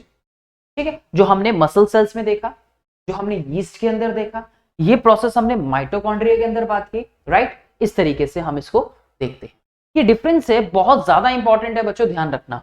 ये कहां पे होता है, एरोबिक रेस्पिरेशन जो है they takes place in the presence of oxygen, para difference. दूसरा, ये टेक्स प्लेस होता है in the absence of oxygen. तीसरा, ये माइटोकॉन्ड्रिया के अंदर होता है, आपका जो सेल ऑर्गेनेल है उसके अंदर देखने को मिल रही प्रोसेस। ये आपका साइटोप्लाज्म के अंदर हुआ, मतलब यहाँ पे सेल ऑर्गेनेल की इन्वॉल्वमेंट ज्यादा नहीं रही, ये साइटोप्लाज्म के अंदर प्रोडक्ट प्रोसेस हुई। यहाँ पे जब आप इसके एंड प्रोडक्ट की बात करते हो तो आपकी CO2 निकली, उसके अलावा आपकी एडिनोसिन ट्राइफॉस्फेट के हाई अमाउंट में एनर्जी निकली। जबकि यहाँ पे जब आप बात करते हो एंड प्रोडक्ट्स की तो आपने देखा कि अल्कोहल बना, या जिसे आपने इथेनॉल बोला, जो कि 2 कार्बन का मॉलिक्यूल था। 6 कार्बन मॉलिक्यूल से 3 carbon molecule pyruvate, 3 carbon molecule से 2 carbon molecule ethanol. Is that clear? और यहाँ पे लैक्टिक एसिड का फॉर्मेशन हुआ, जिसकी वजह से क्रैम्प्स देखने को मिले हमें बॉडी के, जनरली एथलीट्स में देखने को मिलता है। तो यहाँ एंड प्रोडक्ट CO2 और H2 था और high amount of energy release हुई, या मोर अमाउंट ऑफ एनर्जी, यहाँ less amount of energy release हुई। तो एनर्जी तो बन रही है दोनों ही कंडीशन में, लेकिन किसी में ज्यादा बनती है और किसी में कम अमाउंट ऑफ एनर्जी हमें देखने को मिलती है। और ये डिफरेंस बच्चों याद रखना, सवाल आप लोगों से पूछा जाता है कई बार। देन हम बात करते हैं हमारे बॉडी के अंदर किस तरीके से एक फ्लो चार्ट के फॉर्म में जो ब्रीदिंग आपकी होती है। जब आप ब्रीद करते हो तो ब्रीद करने पे आपके जो नेजल चैम्बर्स हैं, यहां से आप ब्रीद करते हो, उसके बाद आपके रेस्पिरेटरी ट्रैक के अंदर वो एयर जो है वो पहुंचती है, एयर पहुंचती है, वहां से ऑक्सीजन यूटिलाइज होती है, अल्टीमेटली कहां पहुंचती है, एल्वियोलाई में, लंग्स में, और एल्वियोलाई में जाके वो ब्लड के साथ मिल जाती है और वहां से CO2 जो है वो वापस आ जाती है। यही तो प्रोसेस होता है। इसी को हम लोग एक फ्लो चार्ट की फॉर्म में बच्चों समझते हैं। तो होता क्या है, जब आप इनहेल करते हो तो नॉस्ट्रिल्स आपके काम करते हैं, नॉस्ट्रिल से एयर जाती है नेजल पैसेज में, नेजल पैसेज से पहुंचती है नेजल कैविटी में, नेजल कैविटी से फेरिंक्स में, फेरिंक्स से लैरिंक्स में, जिसे आप साउंड बॉक्स भी बोलते हो। लैरिंक्स के बाद वो आपकी पहुंचती है ट्रेकिया में, राइट। ट्रेकिया पे कार्टिलेज प्रेजेंट होती है, कार्टिलेज के रिंग्स होते हैं C shape, bronchi, bronchiole, alveoli and last में blood capillary. And that alveoli is the primary site of exchange of gases. लिख लेना ये लाइन अपने एनसीईआरटी में, जहां पे भी ये डायग्राम बना हुआ है ना एल्वियोलाई का, लेफ्ट हैंड साइड पे रेस्पिरेटरी सिस्टम, लिख लेना alveoli is the primary site of exchange of gases. क्यों कह रहा हूं मैं ऐसा, क्योंकि यहां से सीधा का सीधा ब्लड कैपिलरीज के साथ जाके मिल जाती है। ब्लड कैपिलरीज में जाके आपकी एयर जो है वो मिल गई, ऑक्सीजन वहां पे चली गई, वहां से ब्लड आपकी जो आरबीसी के साथ, आरबीसी में हीमोग्लोबिन है, हीमोग्लोबिन उसको बाइंड करता है और आप इस सेल्स तक हर एक पहुंचा। तो that is a flow chart. ये पूरा का पूरा पार्ट लंग्स में है, ये ऊपर आपका अलग ट्रैक हो। Is that clear? तो ये फ्लो चार्ट हम इस तरीके से यहाँ पे देखते हैं। अब यहाँ पे एक प्रोसेस निकल कर आती है जिसे हम बोलते हैं इनहेलेशन। जब हम इनहेलेशन करते हैं तब क्या होता है, जब हमने इनहेलेशन किया, ये देखिए आपकी एल्वियोलाई दिखाई गई है यहाँ पे, balloon like structure, that is simply a primary site of exchange of gases. बच्चों जब हम इनहेलेशन करते हैं दो प्रोसेस होती है, मैकेनिज्म है हमारा, ब्रीदिंग का मैकेनिज्म क्या होता है। ब्रीदिंग के टाइम पे दो प्रोसेस है, इनहेलेशन और एक्सहेलेशन।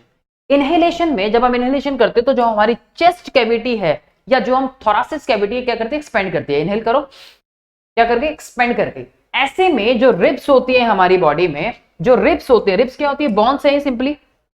रिब्स क्या है, यहाँ पे बॉन है, 12 पेयर इधर, 12 पेयर इधर।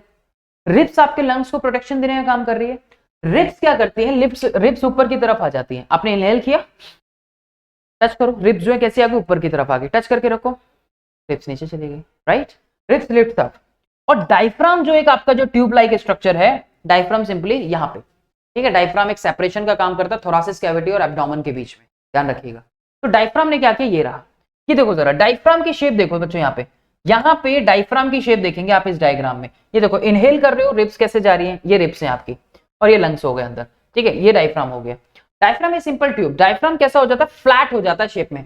एंड ये सवाल पूछा जाता है कि इनहेलेशन के टाइम पे डायफ्राम की शेप में क्या चेंज आता है, ठीक है। तो फ्लैट हो गया। जब आपने एक्सहेल किया तो डोम शेप बन गया। वॉल्यूम एयर की कैसी हो जाती है, लंग्स में इंक्रीज कर जाती है। वॉल्यूम ऑफ एयर कैसी हो जाती है, बढ़ जाती है। और इसके रिवर्स प्रोसेस जो है बच्चों हमें एक्सेलेशन के टाइम पे देखने को मिलती है। अब एक्सेलेशन में क्या करेगी, वहां एक्सपेंड करेगी थोरासिक कैविटी या चेस्ट कैविटी, यहां कॉन्ट्रैक्ट करती है। वहां रिप्स अपवर्ड थी, यहां रिप्स डाउनवर्ड हो जाती है। वहां पे डायफ्राम फ्लैट हो रहा था, यहां पे डॉम शेप या फिर आर्क शेप बन जाता है।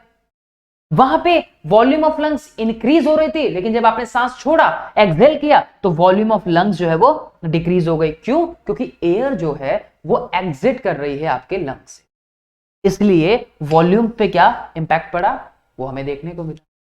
तो that is simply a mechanism बच्चों, that is simply a mechanism.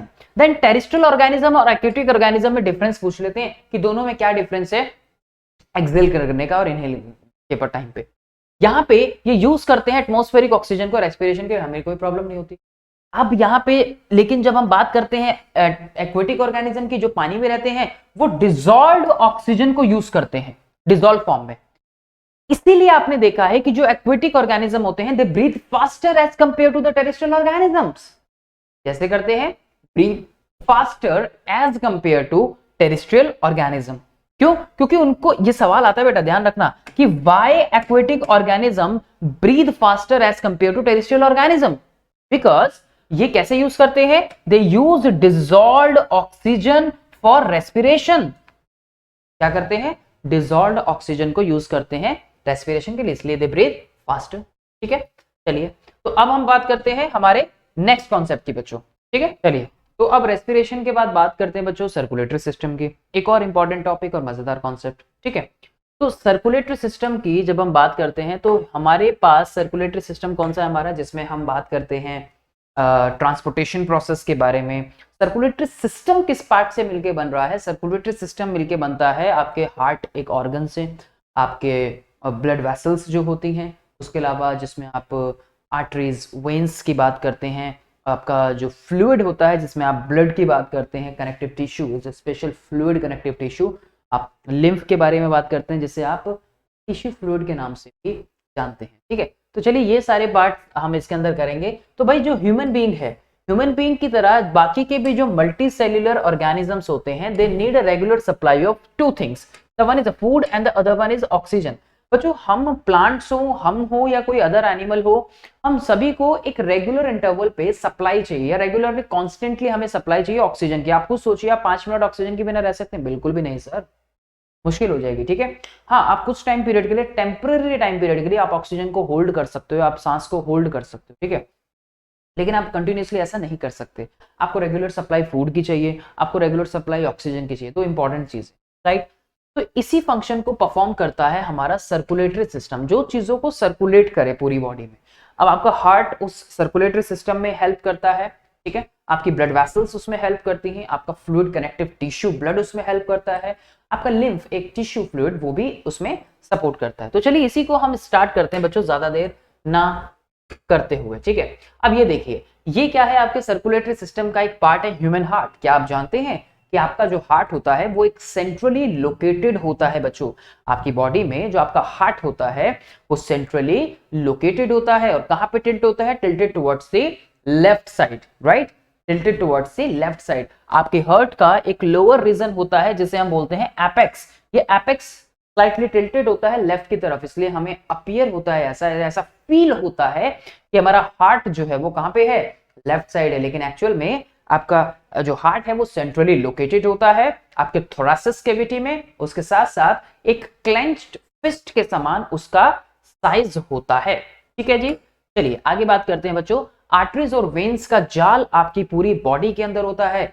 Arteries क्या करती हैं? आर्टरीज ऑक्सीजनेटेड ब्लड को आपकी बॉडी में कैरी करती हैं। हाँ, कुछ एक्सेप्शनल केसेस यहाँ पे आएंगे, जैसे कि पल्मोनरी आर्टरी के बारे में पढ़ेंगे। उसके अलावा वेन्स जो है वो डीऑक्सीजनेटेड यानी कि CO2 रिच ब्लड को कैरी करती है आपकी बॉडी में। हाँ, यहाँ भी कुछ एक्सेप्शनल केसेस आएंगे जैसे पल्मोनरी वेन का। ठीक है, तो इसकी तरह से पूरा का पूरा जाल जो है आपकी बॉडी के अंदर इन आर्टरीज और वेन्स का जो है वो फैला होता है बच्चों। ठीक है, आगे चलते हैं। हम बात करेंगे यहाँ पे एक इंपॉर्टेंट टॉपिक की बच्चों, जिसको हम बोलते हैं कि आपका हार्ट किस तरीके से आपकी बॉडी के अंदर ब्लड को पंप करता है और आपके ऑर्गन्स किस तरीके से वहां पे सपोर्ट करते हैं। ठीक है, अब ये देखिए, मान लीजिए कि आपने इनहेल किया है, मान लीजिए आपने क्या किया है? इनहेल किया है। इनहेल किया आपने कहां से? लंग से। अब लंग्स से क्या होता है, आपके जो पल्मोनरी वेन होती है बच्चों, एक्सेप्शनल केस है यहाँ पे, ध्यान रखना पल्मोनरी वेन का, क्योंकि वेन जनरली क्या कैरी करती हैं, डीऑक्सीजनेटेड ब्लड यानी कि CO2 रिच ब्लड को कैरी करती हैं, लेकिन यहाँ पे ऑक्सीजनेटेड ब्लड की हम बात करते हैं because this is an exceptional case, right. अब यहाँ पे लंग्स से यानी कि पल्मोनरी वेन के थ्रू आपके ब्लड गया है लेफ्ट एट्रियम के अंदर। आपका जो ह्यूमन हार्ट होता है उसके 4 चैम्बर होते हैं बच्चों, 2 upper chambers are called atrium and the 2 lower chambers are called the ventricles। ये बात आप सभी अच्छे से जानते हैं, अलग अलग वर्टिब्रेट्स में अलग अलग तरीके से हमें चैम्बर जो है वो देखने को मिलते हैं, राइट। जैसे आप पीसेस में बोलते हो, फिशेस के अंदर आपको 2 चैम्बर्ड हार्ट देखने को मिलता है, ठीक है। तो आप रेप्टाइल्स में बोलते हो आपको 3 चैम्बर्ड हार्ट देखने को मिलता है, एक्सेप्शन केस वहां पे आप क्रोकोडाइल का लगाते हो। जब आप ह्यूमन हार्ट की बात करते हो तो यहाँ पे आपको 4 चैम्बर, 2 अपर चैम्बर और 2 लोअर चैम्बर देखने को मिलते हैं। तो लेफ्ट और राइट पार्ट में हमारा हार्ट जो है ऐसा समझिए यहाँ पे डिवाइडेड है, अपर और लोअर चैम्बर में भी कुछ इस तरीके से। Upper chambers called the atrium and the lower chambers are called the ventricle, left chamber and the right chambers, right.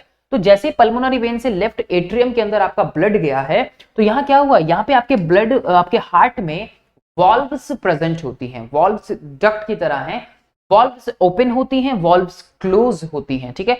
Left atrium के अंदर जैसे ही ब्लड पहुंचा बच्चों, यहाँ वॉल्व्स जो है वो ओपन हो गई, वॉल्व्स ने रास्ता दिखाया, कहां पहुंचा ब्लड, लेफ्ट वेंट्रिकल के अंदर नीचे वाले पार्ट में, लेफ्ट वेंट्रिकल में नीचे वाले पार्ट में। लेफ्ट वेंट्रिकल से आपकी बॉडी की जो मेन आर्टरी होती है, और या लार्जेस्ट आर्टरी भी बोलते हैं, जिसे हम आउटा के नाम से जानते हैं, किस नाम से, आउटा के नाम से। ये आउटा क्या करती है, आपका ऑक्सीजनेटेड ब्लड आपके सारे के सारे बॉडी ऑर्गन्स को देती है, या आपके बॉडी ऑर्गन्स तक सप्लाई करती है, आपके बॉडी पार्ट्स तक सप्लाई करती है। और ये बॉडी ऑर्गन्स क्या करते हैं, ये बॉडी ऑर्गन्स ऑक्सीजन को कंज्यूम करते हैं, क्या करते हैं, ऑक्सीजन को कंज्यूम करते हैं आपके बॉडी ऑर्गन्स। और ये कहते हैं जब आए हैं तो कुछ लेता भी जा, तो ले क्या दे देते हैं इसको, CO2 दे देते हैं। CO2 कहां से आया, CO2 आया आपके मेटाबॉलिक एक्टिविटीज से, आपकी मेटाबॉलिक वेस्ट से, आपकी जो बॉडी के अंदर केमिकल रिएक्शंस चल रही हैं वहां से CO2 जो है वो बना है। अभी पढ़ेंगे एक्सक्रीटरी सिस्टम में आगे। तो बॉडी ऑर्गन्स ने क्या किया बेटा, CO2 ले ली और ऑक्सीजन ले ली और CO2 दे दी। अब यहां से जो ब्लड निकला है ये आपकी मेन वेन के थ्रू, जिसको हम वेना कावा बोलते हैं, बेटा नाम याद रखेंगे। यहाँ पे आउटा है मेन आर्टरी, यहाँ पे मेन वेन वेना कावा है। वेना कावा डीऑक्सीजनेटेड ब्लड को लेके जाती है कहां पे, आपके अपर चैम्बर राइट एट्रियम के अंदर, कहां पे, अपर चैम्बर राइट एट्रियम के अंदर। और राइट एट्रियम से क्या होता है, वेंट्रिकल्स में ब्लड पहुंचता है आपका, और यहां वेंट्रिकल से पल्मोनरी आर्टरी के थ्रू, अगेन एक्सेप्शनल केस, क्योंकि आर्टरीज क्या करती हैं, ऑक्सीजनेटेड ब्लड कैरी करती हैं, वेन्स क्या करते हैं, डीऑक्सीजनेटेड ब्लड कैरी करती है, लेकिन यहां में हम इन दोनों को एक्सेप्शन केस लेके चल रहे हैं। तो पल्मोनरी आर्टरी क्या करती है, पल्मोनरी आर्टरी के थ्रू जो डीऑक्सीजनेटेड ब्लड है वो कहां पहुंचता है, वहां एल्वियोलाई में, और एल्वियोलाई से क्या होता है, एल्वियोलाई से CO2 जो है आप लगातार बाहर कर रहे हो। इसी तरीके से आप यहां से ऑक्सीजन इन कर रहे हो और यहां से CO2 लगातार बाहर कर रहे हो। तो जो आपने इसमें देखा कि आपका एक तरफ जो है वो ऑक्सीजनेटेड ब्लड है, कैसा ब्लड है, ऑक्सीजनेटेड ब्लड है, और आपने दूसरी तरफ देखा यहाँ पे आपका कैसा है, यहाँ पे आपका डीऑक्सीजनेटेड ब्लड है, यहाँ पे आपका डीऑक्सीजनेटेड ब्लड है। तो आपकी बॉडी में ब्लड जो है वो 2 बार सर्कुलेट कर रहा है, इसीलिए इसको डबल सर्कुलेशन का नाम दिया जाता है। किसका नाम दिया जाता है, डबल सर्कुलेशन का। सवाल यहां पर यह बनता है कि why we need a double circulation, हमें डबल सर्कुलेशन की रिक्वायरमेंट क्यों है। हमें इसलिए है बच्चों, हमें भी और बर्ड्स को भी, एव्स में भी डबल सर्कुलेशन की जरूरत पड़ती है, because we need a regular supply of energy, right. हमें लगातार एनर्जी चाहिए और हाई अमाउंट ऑफ एनर्जी चाहिए to do a various kind of activities in our daily life. अपने डेली लाइफ के काम करने के लिए हमें ये सप्लाई की जरूरत है, इसलिए हमारी बॉडी के अंदर इस तरह के सर्कुलेशन की भी रिक्वायरमेंट होती है। ठीक है जी, चलिए आगे चलते हैं। होप कि आपको ये पॉइंट अच्छे से समझ आया हो कि डबल सर्कुलेशन किसे कहते हैं, ये पॉइंट भी हमें अच्छे से समझ आ गया है बच्चों। ठीक है, इसको लिखेंगे आप लोग अपनी लैंग्वेज में। फिर अब देखिए, जैसे हम यहाँ बात करते हैं किसमें, कि एक हो गया हमारा डायरेक्शन के थ्रू, अगर देखिए पल्मोनरी सर्कुलेशन। अब जहां पे भी पल्मोनरी वर्ड आएगा वहां पे आप समझ जाना कि वहां पे लंग्स के बारे में बात हो रही है। किसके बारे में, लंग्स के बारे में बात हो रही है। ठीक है, pulmo, pulmo related to the lungs. अब देखो, blood move from heart to the lungs and back to the heart. कहां गया, हार्ट से कहां पहुंचा, लंग्स में पहुंचा, और लंग्स से वापस कहां पहुंच गया, वो हार्ट के अंदर पहुंच गया। तो ये हमारा पल्मोनरी सर्कुलेशन हो गया।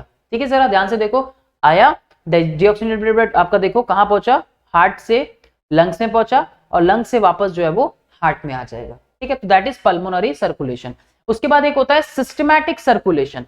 सिस्टमैटिक सर्कुलेशन क्या कहता है कि देखो सिस्टम में कि ब्लड जो मूव करता है from heart to the rest of the body and back to the heart. ठीक है, देखो heart to the rest of the body and back to the heart. देखो आपके किडनीज में, स्टमक में, सभी जगह सेवरल ऑर्गन्स में, देखो हार्ट में पहुंचा, हार्ट से आपके बॉडी ऑर्गन्स में पहुंचा और बॉडी ऑर्गन से वापस कहां पहुंच गया, हार्ट में पहुंच गया। देखो तो that is called the systematic circulation. ठीक है, कि दूसरा टाइप हम इसका पढ़ते हैं। चलिए आगे चलते हैं।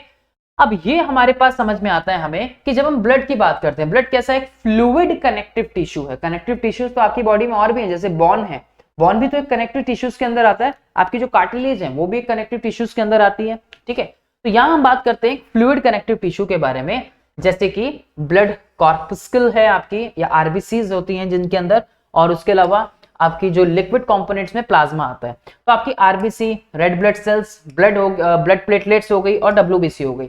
आप जानते हैं कि आरबीसी के अंदर क्या प्रेजेंट होता है, हीमोग्लोबिन प्रेजेंट होता है बच्चों। हीमोग्लोबिन का मतलब होता है, हीम एक आयरन कंटेनिंग प्रोटीन होता है, हीम का मतलब होता है आयरन, एंड ग्लोब्यूल का, ग्लोबुलिन का मतलब होता है प्रोटीन। तो एक सिंपल आयरन कंटेनिंग प्रोटीन होता है बच्चों, राइट। तो जो आपकी ऑक्सीजन को बाइंड करने में एक इंपॉर्टेंट रोल प्ले करता है। क्या आप जानते हैं कि अगर हमारी बॉडी में हीमोग्लोबिन ना हो तो कई साल लग जाएंगे आपके एक ऑक्सीजन के मॉलिक्यूल को हेड से टो पहुंचने में, राइट। चलिए, तो इसीलिए हीमोग्लोबिन जब कई बार कम होता है तो हमारी बॉडी एक इंडिकेशन देती है, जैसे कि थकावट होना, नींद आना, ये सभी, या कलर चेंज होना बॉडी का, राइट। जब हम बात करते हैं प्लेटलेट्स के बारे में, तो प्लेटलेट्स हेल्प करती है ब्लड क्लॉटिंग में। ठीक है, ब्लड को क्लॉट करने में हेल्प करती है और आपकी बॉडी में लीकेजिंग मटेरियल का काम करती है, मतलब लीकेज नहीं होने देती ब्लड को बॉडी से बाहर। ठीक है, डब्ल्यूबीसी की जब बात करते हैं तो डब्ल्यूबीसी आपकी बॉडी में डिफेंस मैकेनिज्म का रोल प्ले करती है। इट्स लाइक अ फोर्स, जैसे आपकी फोर्स, आपकी पुलिस आपको बचाती है चोरों से, गुंडों से, आतंकवादियों से, उसी तरीके से आपकी जो डब्ल्यूबीसी होती है वो आपको जर्म्स से बचाने में हेल्प करती है। और जो प्लाज्मा की अगर बात करें तो लिक्विड कंपोनेंट्स में आपको क्या देखने को मिलता है, एक येलो कलर का फ्लूइड जो कंटेन करता है लगभग 90% वाटर है और 10% जो है वो ऑर्गेनिक सब्सटेंसेस होते हैं, जिसमें आप प्लाज्मा प्रोटीन्स की बात करते हो, अल्बुमिन, ग्लोबुलिन, ये सभी प्रोटीन्स हैं आपके जो हमें इस लिक्विड कंपोनेंट्स के अंदर देखने को मिलते हैं। ये देखिए आप, ये बहुत ही शानदार जिफ जो आप लोगों के लिए लगाई गई है कि प्लेटलेट्स किस तरीके से काम कर रही है। What happens if this system of tube develops a leak. तो देखिए प्लेटलेट्स किस तरीके से आ रही है, या आपकी कोई इंजरी है और प्लेटलेट जो है उस घाव को भर रही है। देखिए इंजरी में से ब्लड निकल रहा है और ये लीकेज को थोड़ी देर में रोक देती है। तो helps in blood clotting, clot करने में बच्चों हेल्प करती है। जानोगे आप इस प्रोसेस के बारे में आगे हायर क्लासेस में कि किस तरीके से ये काम करती है। देन बात करते हैं लिम्फ की। बच्चों लिम्फ एक आपका अपने आप में एक टिश्यू फ्लूइड होता है और ये फ्लूइड जो है ये आपको सपोर्ट करता है किस तरीके से, जिस तरीके से ब्लड आपको सपोर्ट करता है कुछ वैसे ही ये सपोर्ट करने में रोल प्ले करता है। ठीक है, तो there is a fluid which helps in the transportation. अब ब्लड भी आपका ट्रांसपोर्टेशन में हेल्प करता है, ये भी आपको ट्रांसपोर्टेशन में हेल्प करता है। ठीक है, through the pores present in the walls of the capillaries some amount of plasma, proteins and blood cells escape into the intercellular space and the tissue to form a tissue fluid। जब आपके कुछ proteins, कुछ आपके plasma जब cell के intercellular space में आ जाते हैं तब फॉर्मेशन होता है किसका, लिम्फ का। लिम्फ अपने आप में एक टिश्यू फ्लूइड है और आपकी बॉडी में लिम्फेटिक वेसल्स और लिम्फेटिक कैपिलरीज प्रेजेंट होती है। यहां से फ्लूइड जब इंटरसेल्युलर स्पेस के अंदर आता है तो वहां से वो लिम्फेटिक कैपिलरीज में पहुंचता है और लिम्फेटिक कैपिलरीज से लिम्फेटिक वेसल्स के अंदर पहुंचता है और आपकी बॉडी में पूरा का पूरा एक लिम्फेटिक सिस्टम जो है उसका फॉर्मेशन होता है। यहां जो हम बात कर रहे थे डिफरेंसेस को लेके बच्चों, तो हम जानते हैं कि आर्टरीज जो होती हैं ये कैरी करती हैं ऑक्सीजनेटेड ब्लड को from heart to the body part. लेकिन एक्सेप्शनल केस अभी हमने पढ़ा था ना जब हम पल्मोनरी आर्टरी के बारे में बात कर रहे थे। ठीक है, दूसरी तरफ जब हम इनकी बात करते हैं वेन्स की, तो ये कैरी करती हैं डीऑक्सीजनेटेड ब्लड को। लेकिन हमने यहाँ पे भी एक्सेप्शन केस अभी देखा था डबल सर्कुलेशन के टाइम पे, जिसको हमने पल्मोनरी वेन का नाम दिया था। ठीक है, उसके बाद ये हम इनको डिस्ट्रीब्यूटिंग वेसल्स बोलते हैं क्योंकि ये डिस्ट्रीब्यूट करती हैं, ब्लड को डिस्ट्रीब्यूट करती हैं, जबकि वेन्स लेके आती है तो इसलिए हम इनको कलेक्टिंग वेसल्स का नाम देते हैं, क्योंकि ब्लड को लेकर आती है इसलिए हम इनको कलेक्टिंग वेसल्स का नाम देते हैं। ये अगर कंपैरिजन करें तो आर्टरीज थिक होती हैं, वेन्स के कंपैरिजन में ज्यादा मोटी होती है और आर्टरीज के अंदर प्रेशर भी ज्यादा होता है। ये चीज आप लोग ध्यान रखिएगा, राइट। जब हम वेन्स की बात करते हैं तो वेन्स आर्टरीज के कंपैरिजन में थिक है, क्योंकि यहाँ प्रेशर भी कम है। ये इलास्टिक ज्यादा होती है ताकि प्रेशर को ज्यादा झेल सके। ये कम इलास्टिक होती है क्योंकि इनको ज्यादा प्रेशर भी नहीं झेलना पड़ता। ठीक है जी। चलिए, डीप सीटेड होती हैं, अंदर होती हैं गहराई में, लेकिन वेन्स सुपरफिशियल होती है इनके कंपैरिजन में, और इसलिए आपको बॉडी में अपनी वेन्स जो है वो नजर भी कई जगह आ जाती हैं। इसलिए आपको अपनी बॉडी में कई जगह वेन्स जो है वो नजर भी आ जाती है। तो वेन्स डीप सीटेड नहीं होती, सुपरफिशियल हमें देखने को बच्चों मिलती है। ठीक है जी। चलिए, ये देखिए लिम्फ्स किस तरीके से आपको देख रहे हैं कि डाइजेस्टेड फूड जो है वो एब्जॉर्ब करता है और वापस से अपना जो है स्पेस के अंदर वो मिल जाता है। तो लिम्फ सिंपली आपको ट्रांसपोर्टेशन में हेल्प करता है। लिम्फ जो है वो एक टिश्यू फ्लूइड कहलाता है। कुछ उसी तरीके से बच्चों ट्रांसपोर्टेशन की प्रोसेस जो है वो हमें प्लांट्स के अंदर भी देखने को मिलती है। तो दो मेन पाथवेज होते हैं जो कंडक्ट करते हैं प्लांट्स के अंदर। आप दो प्रोसेस को पढ़ते हैं, आप देख सकते हैं कि किस तरीके से, मान लीजिए आपने यहाँ पे पानी दिया है और ये पानी जो है वो सनलाइट से कैसा हो रहा है, ये आपने यहाँ रूट्स में पानी दिया और पानी जो है वो ऊपर तक आपके प्लांट्स के अंदर पहुंचता है। बच्चों ये बहुत ही इंपॉर्टेंट एक प्रोसेस होती है प्लांट्स के अंदर। यहाँ दो इंपॉर्टेंट टिश्यूज जो होते हैं अपना रोल प्ले करते हैं, जैसे कि जाइलम और फ्लोएम। इस ट्रांसपोर्टेशन के प्रोसेस के अंदर या सर्कुलेट कराने में न्यूट्रिएंट्स को प्लांट्स के अंदर, ये दोनों ही कंडक्टिंग टिश्यूज जो अपना रोल प्ले करते हैं। एक परमानेंट टिश्यूज होते हैं जाइलम और फ्लोएम। जाइलम वाटर और मिनरल्स को कैरी करते हैं from the roots to the other parts of the plant. आपने तो पानी रूट्स में डाला, लेकिन रूट से फोटोसिंथेसिस की प्रोसेस तो ऊपर होती है। आपने पानी यहां डाला ना, आपने पानी डाला रूट्स में, लेकिन फोटोसिंथेसिस की प्रोसेस तो ऊपर लीफ में हो रही है। तो यहां से पानी पहुंचेगा कैसे? इसको पहुंचाने में हेल्प करते हैं प्लांट्स के स्पेशल टिश्यू, जिसे हम जाइलम का नाम देते हैं। ठीक है, साथ ही साथ वो न्यूट्रिएंट्स को भी वहां पे पहुंचाते हैं। सेम यही चीज बेटा कि जब फोटोसिंथेसिस की प्रोसेस होती है तो फूड बनता है, और वो फूड कहां बना? लीव्स में। इसलिए लीव्स को आप किचन ऑफ द प्लांट के नाम से भी जानते हो। लेकिन ये बाकी के प्लांट्स तक कैसे पहुंचेगा? तो उसको पहुंचाने में फ्लोएम टिश्यू जो होता है वो अपना इंपॉर्टेंट रोल प्ले करता है। राइट, यहाँ पे एनर्जी यूज नहीं होती, जाइलम के अंदर एनर्जी की रिक्वायरमेंट नहीं होती, एक्सपेंडिचर ऑफ एनर्जी नहीं होता। लेकिन जब हम फ्लोएम टिश्यू की बात करते हैं तो यहाँ पे एनर्जी यूज होती है in the form of adenosine triphosphate, ATP की फॉर्म के अंदर। ठीक है जी।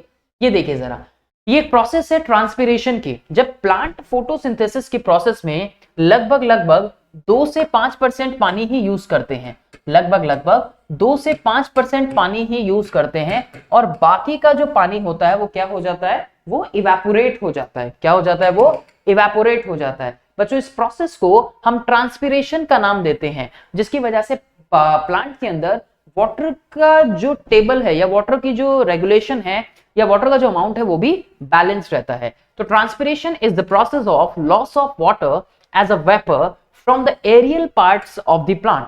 वेपर की फॉर्म में प्लांट की एरियल पार्ट से वाटर जो है वो क्या हो जाता है? लॉस हो जाता है।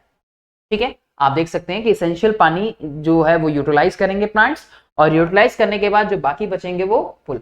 यहाँ पे ट्रांसपिरेशन पुल होता है बच्चों, ट्रांसपिरेशन पुल होता है। पुल यानी खींचा जाता है अगेंस्ट द ग्रेविटी, पानी जो है वो ऊपर जाता है with the help of the xylem vessels, xylem ट्रेकिएट्स।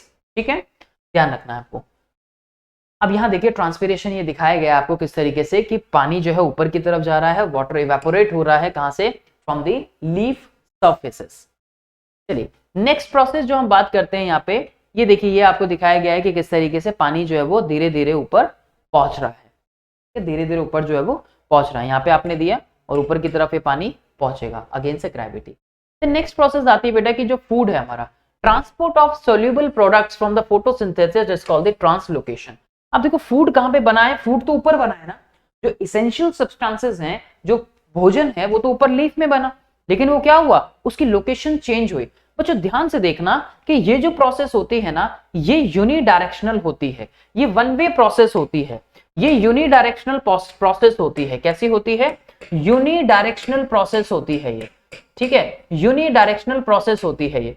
जबकि जब फ्लोएम की हम लोग बात करते हैं, फ्लोएम टिश्यू की बात करते हैं या ट्रांसलोकेशन की बात करते हैं, तो एक प्रोसेस तो यहाँ पे ये देखने को मिलती है कि यहाँ फोटोसिंथेसिस की प्रोसेस में भोजन तो यहाँ पे बना, तो फूड नीचे जाता है, लेकिन जो अदर सब्सटेंसेस होते हैं जैसे कि हार्मोन्स होते हैं, अगर उनकी रिक्वायरमेंट है फोटोसिंथेसिस की प्रोसेस में, तो वो ऊपर की तरफ ट्रांसपोर्ट करते हैं from roots to the upper part.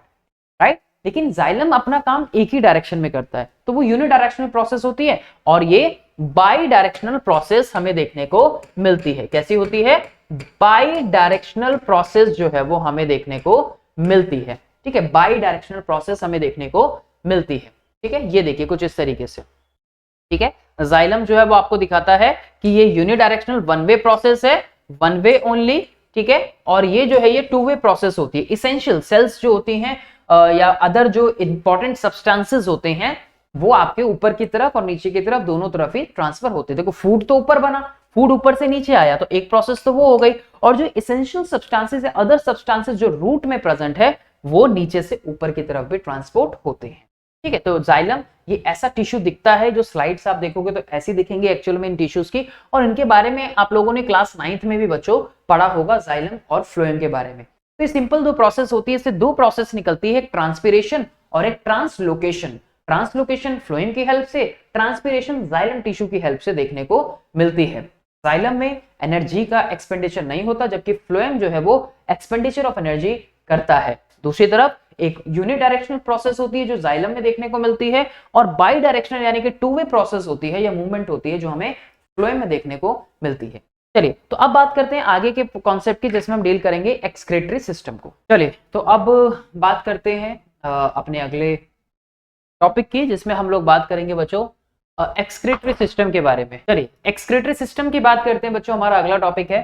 तो एक्सक्रीटरी सिस्टम या यूरिनरी सिस्टम जो है हमारा, मैंने आपको पहले ही बोला कि जो भी सिस्टम की हम बात करेंगे कि वो किससे कंसिस्ट होता है, कौन से ऑर्गन उसको बनाते हैं, उसके बारे में बात करते हैं। अब जैसे किडनीज के बारे में बात करते हैं। ठीक है, अब हमारे जो एक्सक्रीटरी सिस्टम है बेटा किडनी, तो किडनीज कहाँ होती है? किडनी की लोकेशन ऐसे समझते बच्चे कि ये नहीं, साइड नहीं है किडनी बेटा, that is related to here. यहाँ लास्ट थोरासिस और थर्ड लंबर वर्टिब्रा के पास होती है, जो इसकी लोकेशन होती है। आपके वर्टिब्रल कॉलम में सर्वाइकल, थोरासिस, फिर बोन, फिर लंबर, इस तरीके से बोन्स आती है। ठीक है, तो ये आपकी किडनीज जो है एक्चुअल में लोकेशन आपसे पूछी नहीं जाती, मैं सिर्फ नॉलेज के लिए बता रहा हूँ आपको। तो ये थोरासिस 12 नंबर की होती है, टोटल थोरासिस जो है 12 होती है। मतलब ऐसे चलते हैं ना, तो पहले सर्वाइकल आती है, वो 7 होती है नंबर में, फिर थोरासिस आती है, फिर वो 12 होती है नंबर में, फिर लंबर आती है, फिर वो 5 होती है नंबर में। तो लास्ट थोरासिस के पास लोकेशन इसकी होती है, और थर्ड नंबर वर्टिब्रा के पास। ठीक है, किडनीज जो है आपकी 10 to 12 सेंटीमीटर इन लेंथ होती है बच्चों, लगभग एक एडल्ट के अंदर, और लगभग 150 से 180 ग्राम के आसपास वजनी होती है। ठीक है, किडनीज जो होती है हमेशा पेयर में होती है, और एक एक्सक्रीटरी ऑर्गन, हमेशा मतलब ऐसा जरूरी नहीं है कि पेयर में ही हो, एब्सेंस भी होती है कुछ में कि ऐसा होता है। ठीक है, उसको हम लोग किसी और सेशन में बात करेंगे। तो एक्सक्रीटरी ऑर्गन्स आपका एक्सक्रीटरी ऑर्गन है। फिर यूरेटर, जो कि आपकी डक्ट्स होती हैं जो ड्रेन आउट करती है यूरिन को फ्रॉम द किडनी। तो ureter is simple a duct जो कि यूरिन को लेके आती है कहां से? किडनी से। यूरिनरी ब्लैडर है बच्चों, जो कि एक चैनल है टू द एक्सटीरियर चैनल। ठीक है, एक्सटीरियर चैनल होगा, ये स्पेलिंग थोड़ा सा देख लेना, एक्सटीरियर यानी कि बाहर की तरफ। और इस ब्लैडर के अंदर बेटा स्पेशलाइज्ड मैकेनिज्म होता है, न्यूरो नर्वस सिस्टम के अंडर कंट्रोल होता है, जिसकी वजह से ये जो है आपके ब्रेन को मैसेज पहुंचाता है, और आपके ब्रेन को पता लगता है कि भाई यूरिन भर गया, यूरिनरी ब्लैडर भर गया है, चलो अब इसको खाली किया जाए। ठीक है, तो अंडर नर्वस कंट्रोल होता है, इतना ध्यान रखना है। चलिए जी आगे बात करते हैं। तो ये 3 पार्ट्स बड़े इंपॉर्टेंट है, और इसमें एक चौथा आता है जिसे हम बोलते हैं यूरेथ्रा। ठीक है, तो ये आपका रिजर्वियर होता है, एक तरीके का channel to the exterior. Urinary bladder जो है आप इसको बोलेंगे कि ये एक तरह से रिजर्वियर होता है, ये रिजर्व करके रखता है। और यूरेथ्रा जो होता है वो एक एक्सटीरियर चैनल होता है, जिसके थ्रू यूरिन बॉडी से बाहर निकलता है। ठीक है, ये रहा। तो this is the location last thoracic and third lumbar vertebra बच्चों। ठीक है, किडनी की लोकेशन हो गई। ये पार्ट जो हो गए हमारे मेन हो गए, आपने एनसीईआरटी में देखा होगा बच्चों कि ये रिनल वेन हो गई, ये रिनल आर्टरी हो गई। रिनल आर्टरी क्या करती है? They brings the oxygenated blood along with some nitrogenous waste. ठीक है, नाइट्रोजनस वेस्ट के साथ आपके बॉडी में, आपकी किडनीज के अंदर ये एक्चुअल में ब्लड को लेके आती है। राइट किडनी, लेफ्ट किडनी, ये आपकी यूरेटर्स हो गए, ये ब्लैडर हो गया जो कि एक रिजर्वियर का काम करता है, और ये अंडर नर्वस कंट्रोल्ड होता है, तभी आपको मैसेज मिलता है और आपको पता लगता है कि हाँ यूरिन को अब हमें पास आउट करना है बॉडी से, ब्लैडर को खाली करना है। और ये यूरेथ्रा हो गया हमारा। ठीक है, जो कि एक एक्सटीरियर चैनल है। ठीक है जी, चलिए आगे चलते हैं। एक्सक्रीशन क्या होता है बच्चों? जितने भी आपकी बॉडी के अंदर केमिकल रिएक्शंस चल रही हैं, जो मेटाबॉलिक प्रोसेस चल रही हैं, उनसे आपका वेस्ट बनता है, उसी को हम मेटाबॉलिक वेस्ट या मेटाबॉलिक एक्टिविटीज के थ्रू जो बन रहा है उसी को मेटाबॉलिक वेस्ट बोलते हैं, जो आपकी बॉडी जनरेट करती है। ठीक है, और इस तरह के बहुत सारे वेस्ट जो है वो आपकी बॉडी में बनते हैं, जैसे कि नाइट्रोजनस वेस्ट उसमें से एक है। ये हार्मफुल होते हैं बॉडी के लिए और इनको हमें बॉडी से रिमूव करना बहुत जरूरी होता है। आपकी बॉडी में बेटा दो मेन वेस्ट होते हैं, दो मेजर वेस्ट होते हैं आपकी बॉडी में। एक होता है कार्बन डाइऑक्साइड और दूसरा होता है यूरिन। और आप देखते हैं कि आप लगातार इन दोनों वेस्ट को अपनी बॉडी से रिमूव करते हैं ना। आप लगातार अपनी बॉडी से इन दोनों वेस्ट को क्या करते हैं, रिमूव करते हैं, ठीक है जी। तो एक्सक्रीशन एक ऐसी प्रोसेस है by which these wastes are removed from our body. इन एक्सक्रीशन की प्रोसेस से आप इन वेस्ट को अपनी बॉडी से क्या करते हैं बेटा, रिमूव करते हैं। यहां से आप यूरिन रिमूव करते हैं और आपने रेस्पिरेटरी सिस्टम से क्या पढ़ा कि आप वहां से रिमूव करते हैं किसको, कार्बन डाइऑक्साइड को, ठीक है। अब ये पॉइंट हमें समझ आता है। ये देखिए, ये चार्ट आपको ध्यान से समझना है कि जो मटेरियल एक्सक्रीट आउट हो रहा है कौन कौन से है वो, जैसे कि नाइट्रोजनस वेस्ट हो गया, ठीक है। नाइट्रोजनस वेस्ट के अंदर यूरिया है, यूरिक एसिड है, यूरिन है, स्वेट है और यूरिन है, ठीक है। कौन कौन हो गए, यूरिया है, यूरिक एसिड है, यूरिन है, स्वेट है और यूरिन है, ठीक है। ये सारे जो है हमारे, या यूरिन दो यहाँ पे एक्सेस ऑफ वाटर की वजह से भी निकलता है ये। सबसे पहले नाइट्रोजनस वेस्ट को अगर हम देखें तो तीन ये इंपॉर्टेंट नाइट्रोजनस वेस्ट हैं। और अगर एक्सेस ऑफ वाटर के फॉर्म में भी देखें कि पानी के एक्स्ट्रा हो जाने की वजह से, तो स्वेट भी निकलता है पानी की वजह से और यूरिन भी निकलता है। हाँ, यूरिन आपका नाइट्रोजनस वेस्ट के अंदर भी आता है। फिर गैसेस होती हैं जैसे कि कार्बन डाइऑक्साइड आप रिलीज कर रहे हैं और एक्सेस सॉल्ट होते हैं जो आपकी बॉडी से यहाँ पे रिमूव होते हैं। तो ये मटेरियल जो हम एक्सक्रीट आउट अपनी बॉडी से करते हैं बच्चों, एक्सक्रीशन ऑफ नाइट्रोजनस वेस्ट, ठीक है, क्यों करते हैं हम, टू मेंटेन अ वाटर और आयनिक बैलेंस को अपनी बॉडी में करने के लिए, ठीक है। ये आपका बॉडी के अंदर देखो होता क्या है कि जो हमारी किडनीज होती है, ठीक है, किडनी के अंदर एक्सक्रीटरी यूनिट होती है, यानी कि किडनी की जो स्ट्रक्चरल और जो फंक्शनल यूनिट है उसे हम नेफ्रॉन का नाम देते हैं। ये नेफ्रॉन आपकी बॉडी में लाखों के नंबर्स में प्रेजेंट होते हैं। यहां हम एक नेफ्रॉन की फंक्शनिंग को समझेंगे, क्योंकि किडनीज के अंदर क्या है, किडनी के अंदर नेफ्रॉन्स ही तो हैं जो उसको फिल्टर आउट कर रहे हैं ब्लड को। आपका किडनी का मेजर फंक्शन क्या है, आपकी किडनी का मेजर फंक्शन है कि ब्लड को फिल्टर करके उसमें से वेस्ट को अलग करना, ब्लड को फिल्टर करके वेस्ट को अलग करना और इसेंशियल सब्सटेंसेस को बॉडी के अंदर ब्लड में से वापस भेजना। सिंपली फिल्ट्रेशन का काम कर रहा है आपकी बॉडी में। तो यहाँ पे ये जो नेफ्रॉन होता है ये वो इंपॉर्टेंट रोल प्ले करता है ऐसे टाइम पे। ये एक नेफ्रॉन का एक रफ डायग्राम है जो आपको बताता है, बहुत माइक्रोस्कोपिक होते हैं, आप इसको इस तरीके से नहीं देख सकते, लाखों की संख्या में होते हैं और आप एक नेफ्रॉन की स्टडी करते हैं। दैट इज इंपॉर्टेंट बच्चों, क्योंकि कई बार सवाल यूरिन फॉर्मेशन के ऊपर पूछा गया है कि कैसे होता है, आपका यूरिन कैसे बनता है, वो मैं अभी आपको यहाँ पे बताऊंगा। तो ये एक्सक्रीशन ऑफ नाइट्रोजनस वेस्ट में हेल्प करता है। दूसरा, आपकी बॉडी में जो आयंस का और जो वाटर का बैलेंस होता है उसको भी मेंटेन करके चलता है, क्योंकि ऐसा नहीं है कि आपकी यूरिन में एक्सेस अमाउंट में सॉल्ट जो है वो रिलीज हो रहे हैं या एक्सेस अमाउंट में वाटर जो है वो रिलीज हो रहा है, ठीक है। अब ये क्या है, ये एक डायग्राम है, एक जो नेफ्रॉन का डायग्राम है, ठीक है। इसको आगे समझते हैं हम लोग। ये देखिए, अब ये डायग्राम हमें क्या बताता है बच्चों, ये हमें बताता है कि यहाँ पे ये देखिए, ये एक एफेरेंट आर्टेरियल है जो मैसेज को लेके आ रही है, ये एक इफेरेंट आर्टेरियल जो है जो आगे वापस लेके जा रही है। अब यहां से होता क्या है कि रीनल आर्टरी पढ़ते हो ना, अब रीनल आर्टरी के थ्रू क्या आया आपकी किडनीज के अंदर, यानी कि ये किडनीज क्या आई और यहाँ नेफ्रॉन के अंदर ही रीनल आर्टरी क्या लेके गई, ब्लड को लेके गई अलॉन्ग विथ नाइट्रोजनस वेस्ट, ठीक है। अभी समझ लो, फिर आगे स्टेप में भी समझाऊंगा, अभी डायग्राम के थ्रू समझो, फिर आगे थ्योरेटिकल फॉर्म में समझाऊंगा। यहां से रीनल आर्टरी के थ्रू क्या गया, यहां से रीनल आर्टरी के थ्रू ब्लड गया अलॉन्ग विद नाइट्रोजनस वेस्ट, जिसमें यूरिया है, यूरिक एसिड है। अभी यूरिन नहीं बना, यूरिन बनेगा कैसे उसको सीखते हैं। यूरिया है, यूरिक एसिड है, ग्लूकोज है, सॉल्ट है, वाटर है, प्रोटीन्स हैं, सब कुछ है उसके अंदर, ब्लड के अंदर सब कुछ है ना, टॉक्सिक और नॉन टॉक्सिक सब कुछ है। हमें टॉक्सिक को अलग करना है, जो आपकी बॉडी के लिए यूजफुल नहीं है वो टॉक्सिक हो गया। जो आपकी बॉडी के लिए यूजफुल है, ग्लूकोज है, इसेंशियल सॉल्ट है, वाटर है, ये सब जरूरी है। एक्सेस वाटर होगा तो उसको रिमूव कर देंगे। तो ये सारा गया रीनल आर्टरी के थ्रू। अब ये पहुंचा अंदर बेटा यहाँ पे ग्लोमेरुलाई में। ग्लोमेरुलाई एक कैपिलरीज का नेटवर्क होता है। ग्लोमेरुलाई को ऐसे लिखोगे आप कि that is a tuft of capillaries, ठीक है, ग्लोमेरुलाई। अब ग्लोमेरुलाई से नीचे जो पार्ट है वो है Bowman's capsule, that is a simple cup shape like structure. ये बॉमन्स कैप्सूल हो गया। अब बॉमन्स कैप्सूल से ये आगे पहुंचा, यहाँ पे फिल्ट्रेशन हो गया, ग्लोमेरुलाई फिल्ट्रेशन बोलते हैं बेटा इसको। पहला स्टेप होता है यहाँ पे यूरिन फॉर्मेशन का, इसे बोलते हैं ग्लोमेरुलाई फिल्ट्रेशन। अब यहाँ सारी चीजें नीचे फिल्टर हो गई, जैसे कि आपका सॉल्ट है, ग्लूकोज है, अमाइनो एसिड है, यूरिया है, यूरिक एसिड है, ये सब नीचे फिल्टर हो गया। अब ये आगे पहुंचा आपका बॉमन्स कैप्सूल में, यहां से पहुंचा प्रॉक्सिमल कॉन्वोलेटेड ट्यूब्यूल में, पीसीटी डक्ट होती है, आप सिंपली डक्ट भी याद रख सकते हैं, पीसीटी याद कर सकते हैं तो अच्छी बात है, ठीक है। यहां से ये नीचे की तरफ पहुंचा जिसे हम बोलते हैं loop of Henle, that is a simple loop like structure, U shaped structure, ये ट्यूब्यूल्स है, आप आसान भाषा में इनको ट्यूब्यूल्स का नाम दे सकते हैं क्योंकि ये ट्यूब की तरह है। अब यहां क्या होता है बच्चों, यहां दूसरा स्टेप होता है जिसे हम बोलते हैं सेलेक्टिव रीएब्जॉर्प्शन, ठीक है, या ट्यूबुलर रीएब्जॉर्प्शन, कुछ भी बोल सकते हो, ठीक है। यहां पे हुआ, यहां पे जितने भी जो इसेंशियल सब्सटेंस होते हैं वो आपके ब्लड से निकाल लिए जाते हैं, जैसे ग्लूकोज है एसेंशियल, सॉल्ट्स हैं एसेंशियल, अमाइनो एसिड्स हैं या प्रोटीन है एसेंशियल, उनको निकाल लिया।